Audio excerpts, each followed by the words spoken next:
Ladies and gentlemen, welcome back to the True Life podcast. I hope everybody is having a beautiful day. I hope the sun is shining. I hope the birds are singing. I hope the wind is at your back. I have a great show for you today. And let me just go ahead and jump right in here and introduce all of you to Eileen Forrestal. We're going to step into a conversation about courage, transformation, and the power of living fully expressed. Our guest Eileen is here to ask us questions that may feel uncomfortable, yet are utterly essential. Are you truly living a life you love? That's a big question we're going to get into. Eileen's journey from a life in medicine as an anesthesiologist to one of vibrant self-expression is profound. For years, she helped people drift into sleep, but now her mission is about waking people up, awakening us to our potential, our dreams, and the passions we so often bury under fear and routine. Eileen's personal story, shared in her memoir, The Courage to Shine, is one of breaking free from the constraints of fear and silence, finding her voice, and empowering others to do the same. Through her coaching, speaking, and her inspiring Get Up and Go Diaries, Eileen is helping thousands of people worldwide step out of the shadows and into a life that is purpose driven, authentic, and alive with possibility. With wisdom forged in her own journey, she invites us to confront what's holding us back so we can finally blossom into who we are. Eileen, thank you so much for being here with me today. How's your day going? Day's going great so far. Beautiful autumn day here in the northwest of Ireland. Lots of Very dry nice. leaves, which is lovely. Yeah. Isn't it interesting that here we are in the seasons of change and there's so much change happening and you have this message of change that's inspiring people on some levels. Maybe you could fill us in a little bit of a backstory about how you found your voice and how you came to embrace uncertainty and change. Well, I think you've given quite a concise intro there, just at the beginning. I think you've almost said everything. But yeah, and it did take me writing a book to join the dots step backwards. I kind of find that sometimes you have to do that to get a good perspective on your life. You start from where you are and you look back, you think, how did I get here? Right? And notice really what were the turning points, tipping points. What were the sort of the little steps along the way. So yeah, where do you start? Like day one. But I suppose really what you're maybe asking was just the kind of the journey really of self-expression. I didn't use my voice very much when I was a child. I tried to use it, but I had a stammer. You call it a stutter. I had a Mm. stammer. And I thought the best way to not let people know about that was to say nothing. And if you didn't say anything, people thought you were normal. So I spent a lot of time looking like I was normal. And Mm. but you kind of realize it's a very kind of a limited life because you don't get to say what it is you want to say, no matter where. And obviously, I would speak when I was relaxed and, when it was kind of easy and there was people around me that I knew, but that was a very tiny comfort zone. And then anything outside of that, and really, silence was the only option. So it took something to break out of that, definitely, and say, well, wait a minute, there's nobody going to extract the words from my throat. They took out my tonsils, but there's no one coming to get my words. And at some point, kind of say, well, if it needs to be said and I really want to say it, well, nobody else is going to say it. So give it a go. So here I am. Yeah, it's interesting to think about how many of us, myself included, and I know so many people that live a life that we think we're supposed to live instead of living a life that's meaningful to us. And that only comes when you find the courage to embrace yourself and embrace your voice and stand up for what you believe in. But it seems it's for me, I found it difficult because the culture has all these preconceived notions of what we're supposed to be. It has these preconceived package ideas of what success are, of what relationships are. But that isn't really the case. That kind of seems to be a facade on some level. It's hard to find yourself in these preconceived ideas and speak out. At least for me, did you find it? Did you find yourself influenced by these other people's ideas and other people's voices and this constant messaging around you? Well, there was certainly that. And there was a way to fit into that. So other people did other things, like other people didn't do what I did. So even though we were in a same society, then other people seemed to, there was actors and singers and there was all sorts. But on the path that I was on, I was sort of thinking, well, how did I kind of wind up on this one? So um yes, I conformed, I suppose, really to what I felt was going to keep me kind of comfortable and safe and not be exposed. So, other people obviously chose differently, but I think, certainly, my family encouraged me to speak. And why didn't I speak up? And I'm saying, no, I can't. Mm. Yeah. And, yes, I was clever. I could pass exams. And somebody had told me the longest course in college was medicine. And I thought, well, I can hide in college for like 7 years. That'll be handy. Now, nobody told me to go to college and hide there. I just thought that'd be a good thing to do. And, I kind of found anesthesia, which was kind of a very nice job for, a Yeah. quiet person like me, and all of my patients being asleep for the most part. Mm. And I suppose, but just when I looked at other people and looked at other expressions in life, and I thought, there's something missing over here with me. It's like I'm not having as much fun as I could be having. So I was invited to an entrepreneur retreat once upon a time, and I wasn't an entrepreneur. I was a doctor. I said, I'm not an entrepreneur.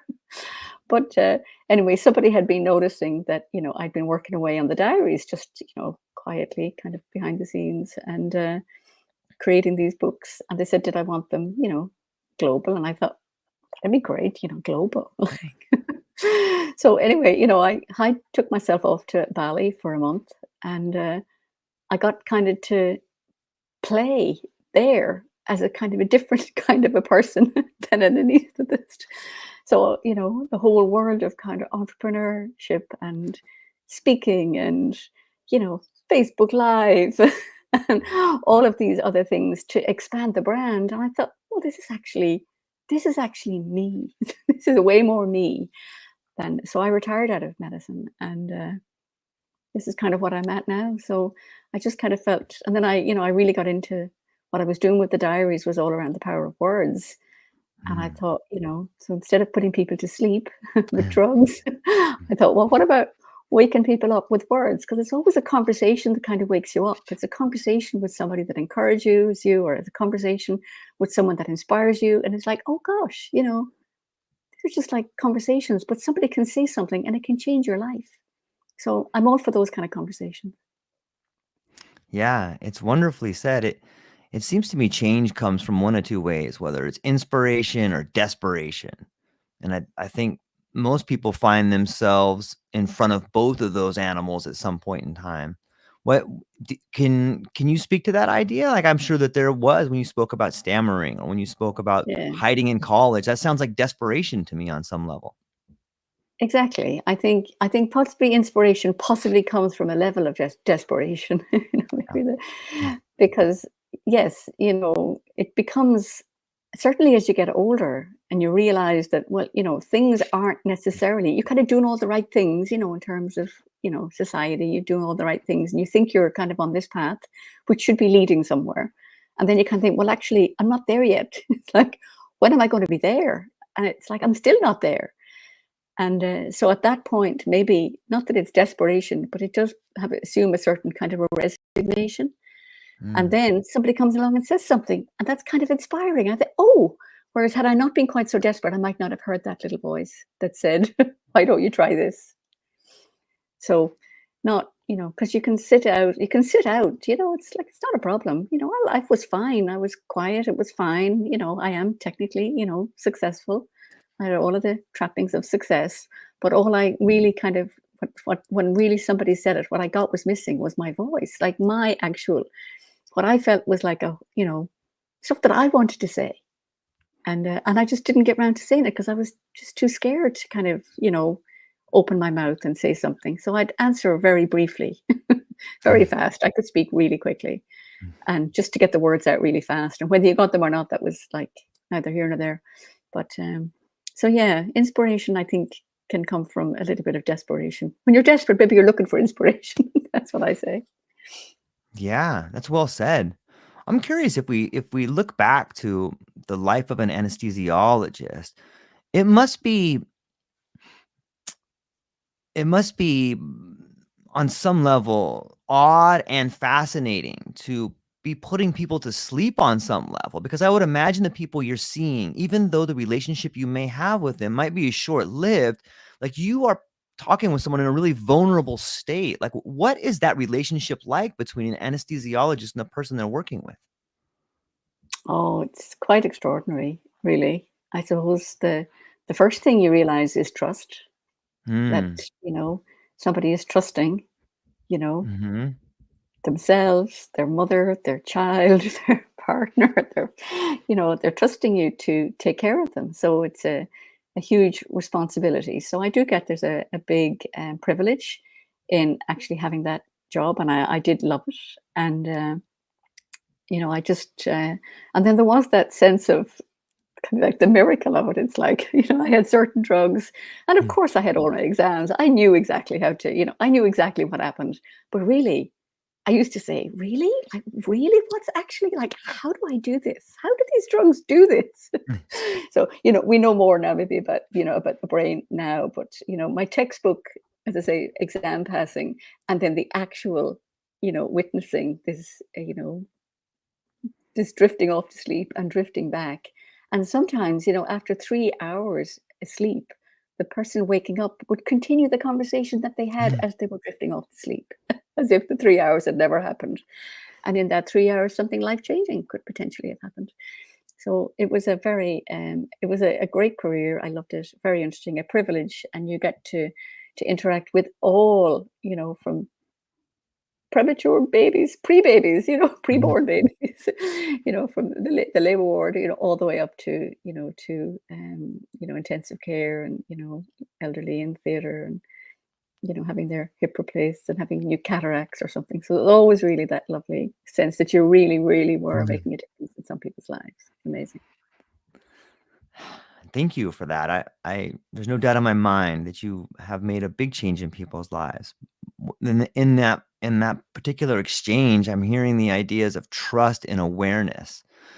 And it seems to me like those could be the catalyst for profound change, whether it's a life-changing operation or whether it's getting the courage to shine on some level. Like maybe we could stop and talk about awareness for a little bit, because you are clearly an expert in awareness and fading into consciousness, fading out of consciousness, becoming a better version of yourself, maybe slipping back into a version of yourself. It's almost like a tide. But can you give me your thoughts on awareness? Well, there's obviously the practical awareness, we're all aware, Yeah. we're aware of, our surroundings, we're aware that we're awake, you know.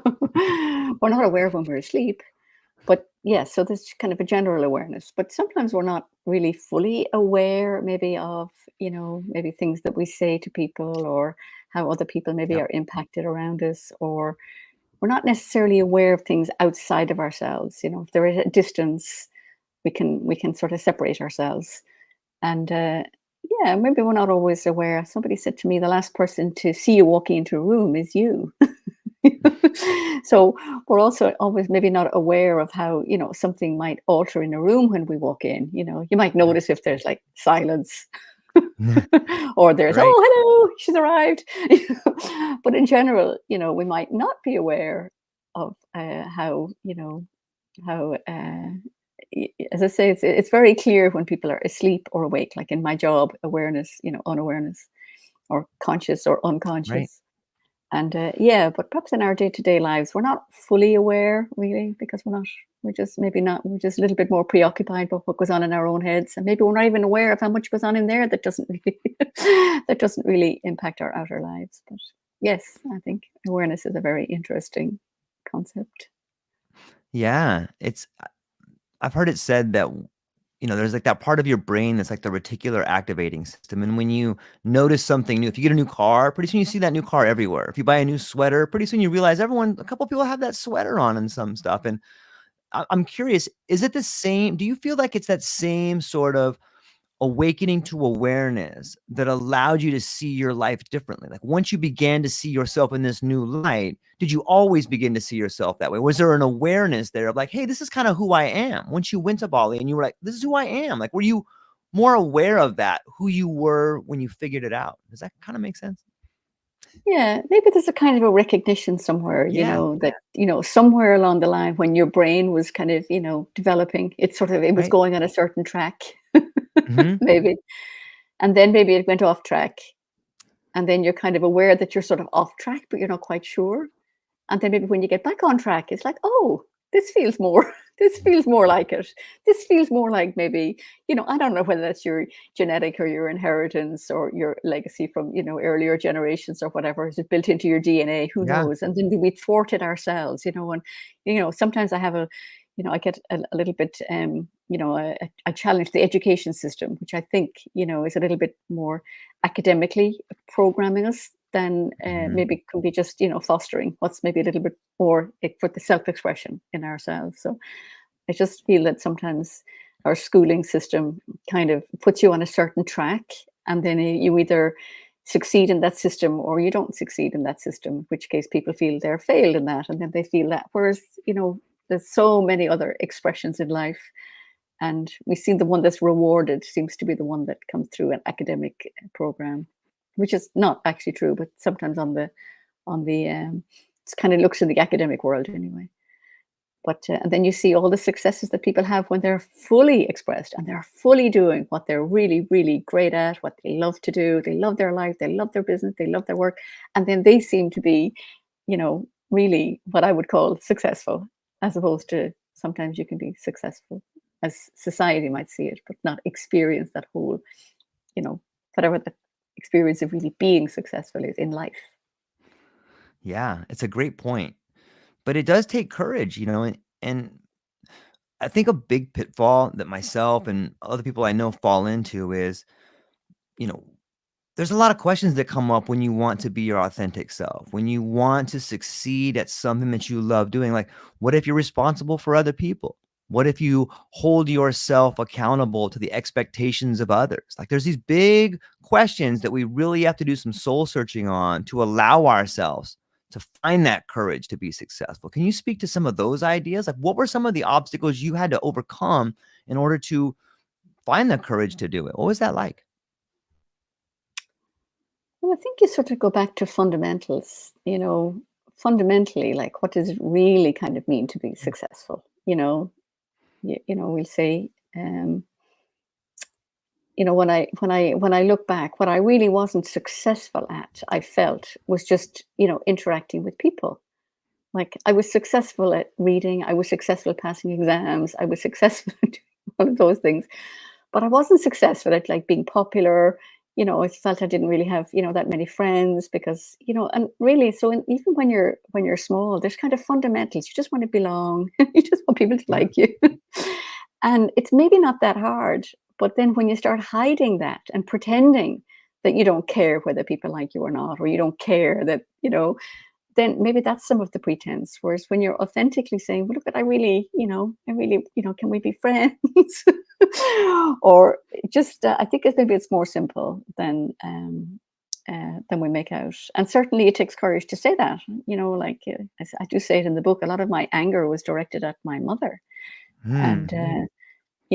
it kind of, she would seem be say coaxing me, to like speak properly and slow down and relax and be calm and all of those things where I'd be like completely the opposite. Mm. We'd be like, I can't. And, we'd have these like really frustrating kind of arguments or whatever interactions. And then to kind of go back really and with her and sort of say, look, I'm really sorry. I was so mean and horrible. I wasn't mean and horrible. But when you're 13 and you're 14 and you're 15, you're frustrated and you think it's all your mother's fault somewhere. So sometimes it takes courage to go back and say, look, I played my part. I didn't slow down. I didn't relax. I didn't do all the things you advised me to do, which perhaps I could have done with a little more patience. Probably not. Maybe not. Probably not. Like, sometimes like, sometimes I think it's all necessary, like, It's all of all those necessary. it's Yeah, necessary, right? Like, you every have bit to of go it. through that. Every bit of it. Yeah, every step.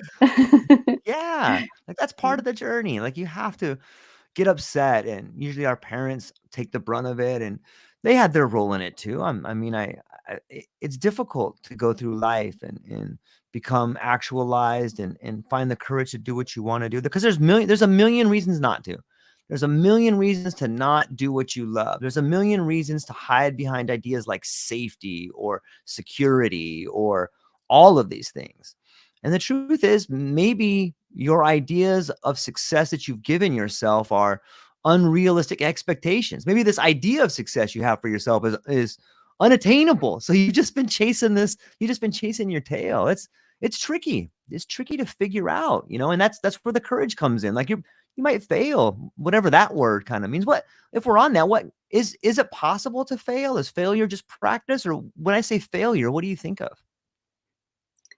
Well, it's a word, you know. We learned words in school, Yeah. failing was failing exams. That's the first Yeah. time you learn a word. That's the first time I heard a word fail. Yeah. And it was about failing an exam. And, you don't really get the concept of failing in life or failing, maybe you failed to, I don't know, maybe you, I don't know, fell off your bicycle or you failed to get, no, whatever it was, I don't know, there was different things, but it Yeah. assumes a kind of a more significance as you go through life. And then you regard yourself, oh, am I a failure? What does that mean? Am I a failure? I said, well, I'm not a failure at this. I'm a failure at that. I'm a failure to, I'm not very good in the kitchen. I'm not a great cook. I could cook up drug combinations of drugs for a really tasty anesthetic, but I'm not very good for a dinner party. But so but I consider myself a failure at that. Not really. Somebody else is much better at it. They enjoy doing it. If I really want to do it, I'm sure I could get good at it. So yeah, I'm not sure where our notions of failure come from. But I do Yeah. think, that I think exploring yourself, exploring that the journey that you make yourself, you're talking about awareness or that courage. It is to actually, just sit down and say, look, am I where I want to be? Like really, and where am I? Really, and how did I get here? And if I keep going the way I'm going, where am I going? So that just sit down, that takes a bit of courage to actually go and do that. That's why I say writing writing a memoir and joining the dots backwards is a very therapeutic exercise and very Yeah. enlightening. Hmm. Yeah. How was that process for you? Did you feel as if something was writing through you, or some people have different ways to express the way they write, but what is yours? No, it was again. Look, I never thought I was going to write a book. It never occurred to me to write a book. But every so often I would, you know, say a little bit about myself or about my life or where I was, and then somebody said, "Oh, you should write a book." I thought, really? He said, "Oh, that might help somebody." I said, "Really?" Okay. I suppose my whole life has been about helping in some Yeah. level. So it did take me 13 years to write it, believe it or not. It never really meant to see the light of day, you know. Mm.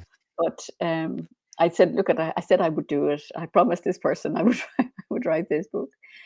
And I suppose when I started it, it was kind of all over the shop. And then I said to somebody that I was writing it, and they said, did I want some help? They happened to be a book writing person. I said, oh, yes, please. Mhm. So somebody took it and sort of said, well, what are you trying to say? And what's your message? And what's all this thing? So you go through the process of it. So that was like the first iteration. And then maybe somebody else would say, and then you kind of think, oh, that's kind of interesting. I should do that. So I was always trying to turn it around to see, would it actually benefit a reader? Mm. Like it's all very well writing it from a writer's point of view, but I never even really considered myself a writer. And it was just somebody who was just writing this story of my life because somebody thought it would be a good idea. And so here I am. So yes, it kind of came through time and time. And anyway, apparently it's getting some good feedback. So I'm pleased that somebody somewhere might be getting some value from reading it.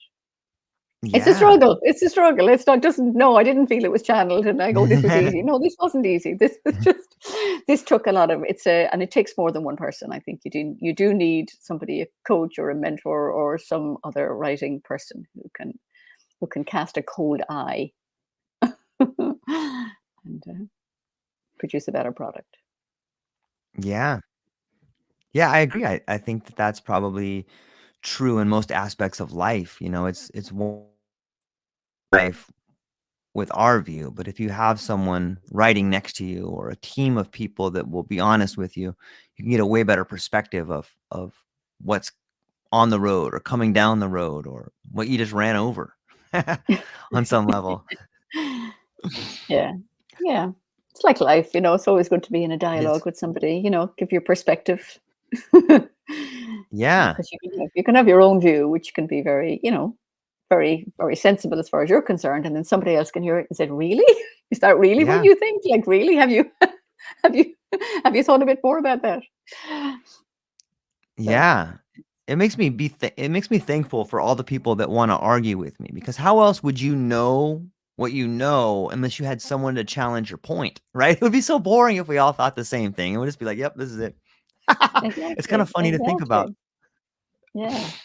And in a good, robust conversation with somebody, you hear yourself saying stuff Yeah. stuff that you wouldn't otherwise, So you do need to be kind of willing to have those kind of robust conversations where you can find out again, it's your own expression, that your own self-expression, that you're willing, and that takes courage sometimes. Sometimes you might not be popular because you can say something that maybe, you think, "God, did I say that?" And then Mhm. somebody else say, "Did you say that?" And I think, "Oh yes, I said that." And "Oh yes, you said that." So now you have to kind of own the fact that you said it. You think, "Well, why did I say that?" Well, actually, I believe that. So that's kind of my view, and that's kind of what I see. And then somebody else can see it differently, and they think, "Well, actually, that's just because you're standing over there and I'm standing over here." And from where I'm looking at it, that's how it looks. And from where you're looking at it, that's how it looks. So, there you go. So is the world. There's 9 billion of us, nearly. Yeah, children are the best for that. Like, sometimes you're like, "Oh my gosh, that's what I sound like? That's me. I sound like that. Whoa, I better curb this thing right here," on some level. And it's a great way to establish patterns. Like, you can really begin to see your patterns of thought in the language you use if you're willing to take an honest look at it. And I'm sure that must have happened in the writing process for you.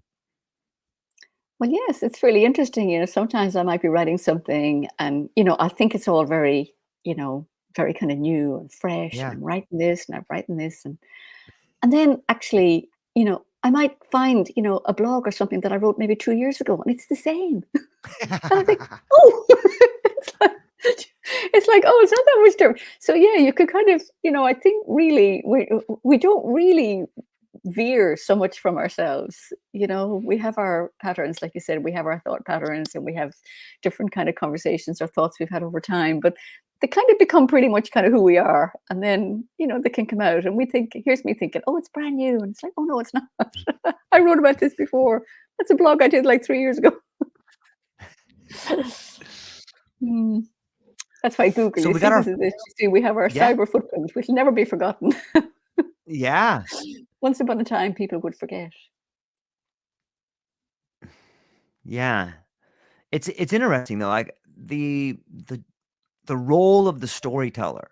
We can look back to the oral traditions of like the Greek tragedies or, you know, all these different myths that come to us from all different parts of the world. And so much of our story is intertwined into those stories on some level.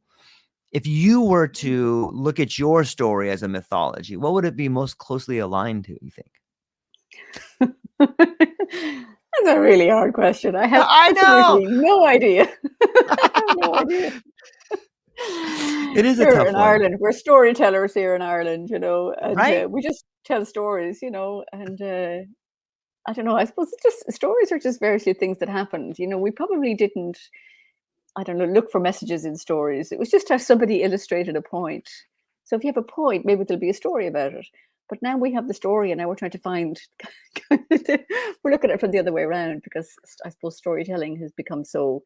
We're now kind of analyzing, I suppose, a little bit more. How important the story is. But when we were reading, I mean, I was reading stories from the Bible once upon a time, and they were just kind of they were little stories that try to illustrate a small point, as in maybe humanize a point and make it relevant to a person. But then you could have stories about pets, and you had stories about birds, and you had stories about trees, and all sorts of things. So it's hard to know where stories fit in. As for my own story, I have no idea where it would fit into any kind of pattern or mythology or whatever. Somebody sometime might say it in 100 years' time and say, "Oh, there was a story about that girl once." Yeah. I'll Yeah, have to wait for the ending. yeah, exactly. Exactly. Inspiring, I would imagine, is probably something that comes to mind, and I think that's the one thing that we can all hope for, is that we live a life that on some level could inspire others, or better yet, could give a tool to somebody else. Maybe in all of our stories, and I like to think this, I think that in all of our stories, there's a lesson for someone else to learn if they're willing to take the time to listen or read the story that you put out there. And if you think about it from that angle, I think that kind of way of looking at your life as a story, looking at yourself as the main character in a novel, is a kind of a good way to see yourself through life, because that gives you the options to be like, okay, I'm the hero in this story, or I'm the protagonist in this story, or, however you want to put yourself into that story, you can begin to live your life in a more artful way, I think, in a third person or in a story like setting. Is there a particular way that, like, when you look at your life, do you see yourself as a character in a novel, or how do you, what's your philosophy on life when it comes to living a life worth living? Mm. Oh, well, I'm definitely a character in a novel, except it's not a novel, it's a memoir. Yeah, right. It could just as easily be a novel. It could just as easily be, but it's actually all true. But yes, look at I used to always fantasize if I was going to give myself an ideal career when I was little. I mean, Shirley Temple was she was my kind of guru, and I wanted to be in every movie that she was in because she had like multiple lives, and I wanted to be in all of them. Mm. And then I thought, being an actress, that'd be a great way to live like all these multiple great lives. And they were all stories. I mean, there were stories that somebody wrote, but then somebody actor comes along and they get to play this character. So yeah, I think we're all we all have that. We all have that capacity. And I suppose you get in a book as well. You write your own story. There's nobody else coming along. I'm not reading somebody else's script. I promise you, it's my script. Yeah. So I get to be the author, and as I say, I get to be the author and director and the actor in the story of Yeah. my life. So I suppose really, if everybody, I think I really alluded to that in the book. It's like we all have that. Somebody said once, "We're the hand, the chisel, and the stone," I like that. and you know, it's we're kind of we're carving our own David masterpiece out of a lump of concrete. Nobody else is doing it for us. Okay, we've emerged into planet Earth in human form, and we've a lot of capacities. But yeah, I think we can create ourselves as we wish. There are people doing all sorts of things in all sorts of places in all walks of life, and any one of them is probably open to us if we see it and think, God, if it's possible for that human being, maybe it's possible for this human being. And then it takes then it takes like courage. I'm not going to go and live in Papua New Guinea or somewhere, Yeah. but I could. Yeah. If I really wanted to, I'm sure I could.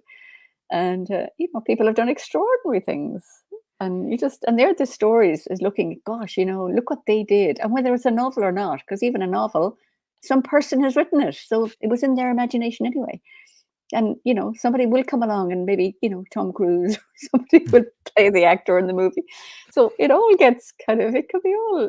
Yes, I think we're all capable of being great actors in great movies if we write a great script. Yeah. Yeah, I do too. I come back to this idea of courage and having the ability to believe in yourself, to translate your vision into reality. I get to talk to lots of people, and I know that you do some consulting on the side. I'm wondering, have you ever, it seems to me a big stumbling block to courage is sometimes like shame and guilt. Have you ever had to work with someone, or maybe in your life you have come up against these two guardians of despair, of shame and guilt? What's your thoughts about shame and guilt, and how do you move past it? Well, look, I think it's part of the human condition as well, and maybe not even human. I have a cocker spaniel. She often looks very guilty. You know, it's like we do know when we have something to be Right, guilty about. right. But I think as we grow up, if we look at the source of some of the guilt, then and really be a little bit dispassionate about it, and look back and say, well, look, it was appropriate. Like I was very ashamed of having Mm, a stammer, and then I was very guilty about blaming my mother. And but when I kind of look back at it and think, well, wait a minute, okay, I was 7 or 8, that they were all, mocking me. It was okay to be ashamed of that. But I'm not ashamed now that I had a stammer then. mhm. It kind of made me into who I am now. So I have to kind of really be grateful, I suppose, in a way, because I wouldn't have this kind of life now if I hadn't had that life then. And the same with my mother, had I not kind of really kind of reconciled and sort of look, gosh, I really was guilty of that. I really need to apologize for that. That was something that it's not like it's a crime or anything, but really it wasn't something that I would admire about myself. So to go back and acknowledge that and sort of say, look, I'm guilty of that. I'm sorry, and I won't do it again. And then move on. So I think there is that sense of really locating the source of shame and guilt, and then bringing yourself into the present time and saying, look, this is, it's not necessarily appropriate to be ashamed now or guilty now of something that happened in the past. So you do have to come to terms with it on a certain level.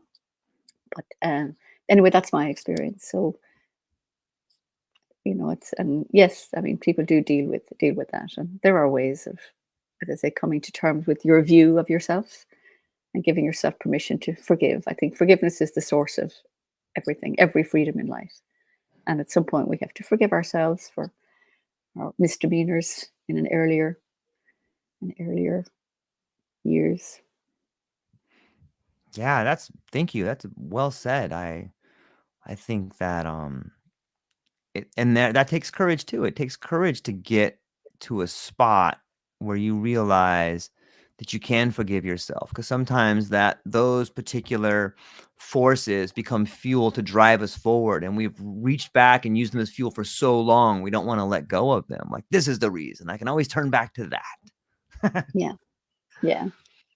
But it's kind of, I think it was one of Nelson Mandela's quotes, Mm, like, if I didn't forgive my jailers on leaving prison, I would forever be their prisoner. So mm, I think if we do want freedom in life, we yeah, do need to, let's say, let go of some of those earlier resentments or earlier regrets, and then just, forgive it all. We might as well. yeah, We'll be a long time dead. We might as well do it while we're alive. yeah. It's well said. When I sometimes I feel as if when I get to talk to you and I get to see so many people who have lived a life where they're coming out and telling their story about things they've done well, things they could have done better, but shining a light, like on the way you're able to shine a light on your stammer and speak so freely about shame and guilt and change and courage. I feel like hopefully we're getting to a point where we're seeing this new rite of passage, where we're seeing people that have lived a full life begin passing down their wisdom to the next generation so they can use it. Is that is that something that you feel your book is doing? And that if so, like, how can we get more people to do that? Well, as I say, when the pupil is ready, the teacher appears. Mm, So we can teach a lot and you can share a lot, but the pupil has to be ready. And I'm not sure young people are very particularly interested in what gray-haired people have to say or write. mm, But you never know. But I suppose my work with the diaries and journals, I have a particularly fondness for the young persons, and it's there are lots of kind of sayings that have been said over the years, and they kind of seep in. It's a sort of by osmosis, but yeah. it's not so much telling people anything. It's like having people be either ready or open to listening. And like you said, unless there's some level of desperation, maybe the inspiration is falls on deaf ears. So you do have to maybe wait for the time to write. It's all about timing in life too. Mm, And but everybody is, if you're just kind of on the lookout for things that might contribute to your mm, life. That's what I say. Sometimes we resist contribution. We kind of say, no, we don't want that. No, we don't want that. No, we don't want that. And I'm thinking, well, maybe it could be interesting, or maybe it could, maybe it could be a benefit. So just kind of, as I say, when the pupil is ready. yeah, I like that saying. What about intention? When we think about what we intend to do, like when you look back at the book or maybe even something from your life, what role does intention play in finding a better way for yourself? Well, intention is pretty important.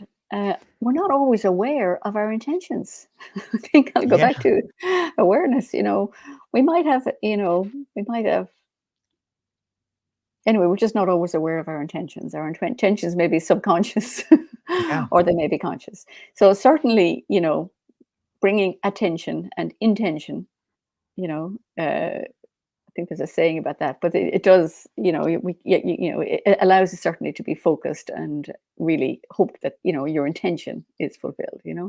And then a lot of the times we're upset in life when what we've intended, didn't happen, or was thwarted in some way. And then we think, well, were we really intentional about it? Like, really, did we do everything? Like, really, were we intentional, or were we sort of intentional? We really intended to do it, but not really. Something else got in the way. So, yes, intention is very important. But as I say, are we always aware of our intentions? I Yeah. certainly wasn't aware of my intention to write a book. I didn't even really have an intention to write a book. I just wrote a book, and but now I have an intention that people maybe hear a bit more about it and perhaps read it. And my intention would be that they would get some value from it. Yes, but that's up to the reader. Yeah. Did you have a when I do the podcast, or when I talk to a lot of other people, sometimes people mention that you should be aware of your audience when you're writing something, or when you're going to put out a message. It's imperative to understand your audience. But that seems in contrast with when the people are ready, when the pupil is ready, the teacher will show up. That seems sort of like a paradox there. My opinion is that the message gets out to the people that need it, that want to listen, that are there. They're going to find it. But if you write for a specific audience, sometimes it feels like you're losing authenticity because you're trying to do it in a performative way when you look for a certain type of audience. What are your thoughts on like that particular sort of paradox? Yeah, I agree with that. Look, people write for all sorts of different reasons. They write Right. different kind of books for different reasons and for different audiences. Right. Again, I'm probably back to self-expression. Like, I wrote a book I like that. really for not for myself. I mean, I'm not consider I wrote it for myself, but I wrote it because number one, somebody asked me to and said it would be a good idea. I have to go back to that. Otherwise, it would never have occurred to me. And then number two, then it is about self-expression, and it really is saying what it is that you want to say and the way that you say it. And with luck, with serendipity, it would fall into the hands or the ears of somebody who will get the value that you want to give. And we can't change the world, but you can change maybe one person at a time, one reader. It could just be one sentence in the book. You never know, but at least it's your self-expression. You've written it down. It's authentic to you. Mhm. Whereas when you're trying to be very, focused on who you want to influence, well, that's really hard because, the world is a big place. So, like you said, I think the person who needs to hear it will hear it. And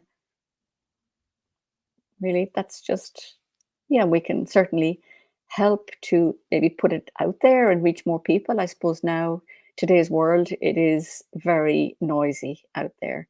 And I'm sure there are wonderful books out there. And if I could read them, they might make a huge difference for me, but I may never even know about them. So, how much effort does one person make? Mhm. As I said, not everybody. So yeah, I'm just, it's luck, or it's serendipity, or whatever it is that has it fall into the hands or the ears of the person that you really would get benefit from it. Or just enjoy it. You don't even need to Yeah. get benefit.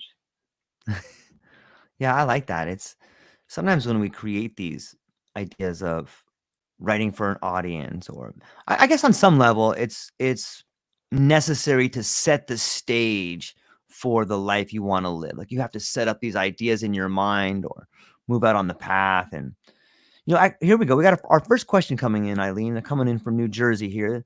This is from Clint. He says, if you had to confront the truth that you may have lived parts of your life just to please others to avoid discomfort, how would you begin to reclaim it as yours? Well, always good to admit it first. And think, oh gosh, did I, right? And then, Yeah. okay, so, well, I'm still here. Do I want to do anything about it or not? So, you can always, like, tomorrow's a new day. I've known, people who decided to go live in another country, and they've done that. Like, people have decided to, like, get married, get divorced, have a baby. I mean, people make decisions. It takes courage to make decisions, and it takes courage to change the pattern of a lifetime. But, people do it. Like, and as long as you're alive, you can do these things. Now, whether you're willing to do them or not, it's entirely Mm, that's another matter. But for most of us, we can. And I love the saying that says, we're free to choose. We're just not free from the consequences of our choice.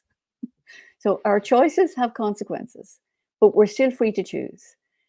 So, if we have, if there's some frustration or some upset or something that you want to change or something do differently, now's a good time. Because no matter when you're going to do it, it's going to be now. It just happens to be now. Now. Yes, there's no time like the present, and No time like the what better present. time? They Yeah, say the best time to plant a tree was 20 years ago. The next best time is now. yeah, yeah. It blows my mind. So in your book, you talk about waking up to our own potential. What does that look Mhm. like for you? Is there a version of you've been avoiding waking up to because you fear who you'll need to become? No. I can't say if I was going to answer that question. I'm putting the finishing touches to my next book, which is called Nice. Embrace the Edge. I like it. Life is bigger when you say yes.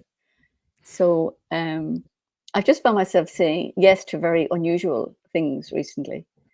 And I'm actually really just enjoying opportunities that are opening up that I never would have expected. I ended up like last month delivering, leadership training in Uganda Yeah. Whoa. to to women in university. And it was like, I never I never knew that was somebody was going to ask me if I would do that. And I kind of thought, well, okay. So it's like, I don't know, the next opportunity. There's very little that I say, not that I say no to I mean, I don't say no to I don't say yes to everything, excuse me. Yeah. There are things that I say no to, but in things in terms of that are going to be like interesting in life or something new that I could learn, and like, that could be really interesting. Like, that could be exciting. That could be an adventure. How could I make that work? What would I have to do to make that work? Because that's something I really want to do. And so, yeah, I kind of no, there doesn't really seem to be anything. I'm quite happy to kind of observe, see where I'm going to be in, like, 3 years, 5 years. I know there's goals and all that kind of thing. I don't really have, you know, particularly set goals like I have to do X, Y, and Z. But you never know what invitation is going to come up that's going to say that's going to be new, and I think, oh, I'd like to be free to accept that one, and do that. So that's me. I have the luxury of being retired. Let's face it. But even Yeah. declaring myself as a writer, that was kind of a challenge. I never really said I was a writer before, and then I kind of said, "Actually, no, I'm a writer because I've written a book. I'm actually a writer." So that's given me a whole other here, I end up being on podcasts Yeah. about a book that I would never have done had I not written a book. So, life just unfolds if you let it in these ways, if you kind of stay true to really what it is that you really like to do. That's great advice. And it brings up this idea of sometimes people can really get stuck or weighed down with the idea of uncertainty. Like this, like, oh, I don't know what's gonna happen. What if I do this? What if that? And then you get stuck there sometimes. But you've Hmm. alluded to saying yes to things that are interesting to sort of be an antidote to that. Maybe you could talk a little bit more about your relationship with uncertainty and how people may work through that if they find themselves getting stuck. Well, look, the world is uncertain. It just is uncertain. I mean, there's nothing Right? certain about. There's nothing certain. Right. Yeah, okay, the sun will come up tomorrow, we hope, and it will go down in the evening, and that's about it. But really, we think that there's certainty, and then we've become very accustomed to thinking that we can predict with certainty what's going to happen. Yes.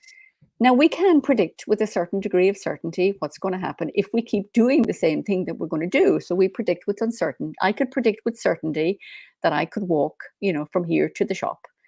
But I could walk a different way. I could decide to go to a different shop. I could take an uncertain route. I could take a whole new route and be, it's like I could go to a different shop and I would be very uncertain as to whether, I could find what I wanted in there. So I think as I say, we could give ourselves a little bit more freedom around uncertainty and be not as threatened by it and be a little bit more curious about it. And that might make, this passage through life a little, it's not certain. None of it is. I don't think it's certain. I mean, certain things are certain. But as they say, the one thing that's certain in life is it's uncertain. And I feel like there should be a series of great events just as likely as there may be a series of bad events, but yet we put so much focus on like the poor events that could happen. Like, why can't these great things happen just as much as these bad things can happen? If you focus on those great happy accidents that happen, like if you take a different path to the shop, who knows what kind of beautiful things you can see? Who knows what lies before you if you're willing to take a chance and take that different route, right? Mm, yeah. And it's that's where the courage is, Yes, Like, where if yes. you're afraid something is gonna happen, you're gonna stop yourself because you're Yeah. afraid it's gonna happen. You're afraid the worst thing is gonna happen. What's the worst that can happen? Like, really? So that's the fear. That's what I'm saying. It takes a bit of courage just to kind of, well, let me see what's gonna happen. Let's see what's on that Mhm. new route. I wonder what, somebody else could, it's like I think if we can live a little bit more in uncertainty and wonder, we might have a little more, and look, stuff happens. I've been around the medical world for a long time. I know stuff Yeah. happens. And I know, accidents happen, disease happens, illness. It happens. We have to just deal with it when it happens. But until then, we can, live with a little bit more confidence, I think. Yeah. Yeah, I wish that we on some level, I was Mm. talking to a friend of mine the other day, and this is sort of a epistemological question, but he's like, "George, it's the fear of death that causes everybody. Everyone's just afraid of dying. That's why we have all these problems out here, George." And I know it's kind of a big sort of a question out there, but do we in the Western world have a problem like fearing death? You think is that what leads to so many people maybe not living a life that's meaningful or fulfilling? I don't know. I, you know, I don't know. I personally don't have a fear of death. Right. I would have a greater fear of, well, that saying, died at 30, buried at 90. No, I don't. I So don't. there's aspects of us that die, and that's Okay. the Yeah. problem. So I think it's like it's the aspects of our own, self-expression, our own joy. If that dies, then that's more to be feared than actual, bodily death. I mean, that's when we're gone. Talk about awareness. I mean, we're gone, right? We might leave upset in people afterwards, but we're not here to be upset. But the fact that we can live kind of upset because we're afraid of taking chances or we're afraid of, you know, uncertainty, then something else dies. Then and that's kind of sad, because maybe we kill it off ourselves and really don't do that. Yeah. The amputation of the human spirit on some level. Hmm. And you can see it. Hmm. You can see it sometimes. And Can see but it. then And you can see it other people killing off in other people as well, yes. people, they kind of and younger people or children, you see that kind of resentful streak. Yeah. So I'd say try not to do that. Encourage Yeah. people. Hmm. Try to blow on the embers of that internal Mm, fire to make them yeah. see how beautiful they are. What's possible? What's around that corner? I Yeah. don't know. Let's go figure it out. Let's go figure. Exactly. Yeah. Take all that childhood innocence and all that childhood exploration before somebody said, Yeah. "Oh, you shouldn't do that." Yeah. Yeah. Mhm. I feel like there's a force out there that's here's an interesting question that I ask to people sometimes. I'm curious to get your opinion. Sometimes in life we feel like something is pushing us, and sometimes we feel like something is pulling us. Do you feel that like does that happen to you, or do you feel more pulled than pushed, or any thoughts on that? I don't feel neither pulled nor pushed. I, I think we're always kind of looking. no more than looking ahead. We're sort of looking ahead a little bit because we're, designed that way. We've eyes that look Yeah. out. So we are looking ahead.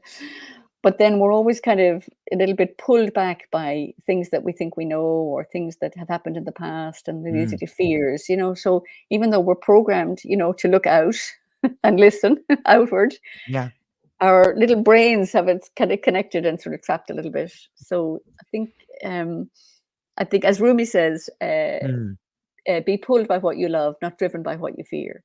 So even to notice that or be aware of that, like you allow yourself to be pulled a little bit by your vision or your, you know, kind of wonder for the future, and maybe not so much driven by things that you fear, and let that go a little bit and lighten up a little bit and see, could we, could we look out and think, and all these things like vision boards. I'm a big fan of those, and just romanticizing and think what could be, what could be, what could be.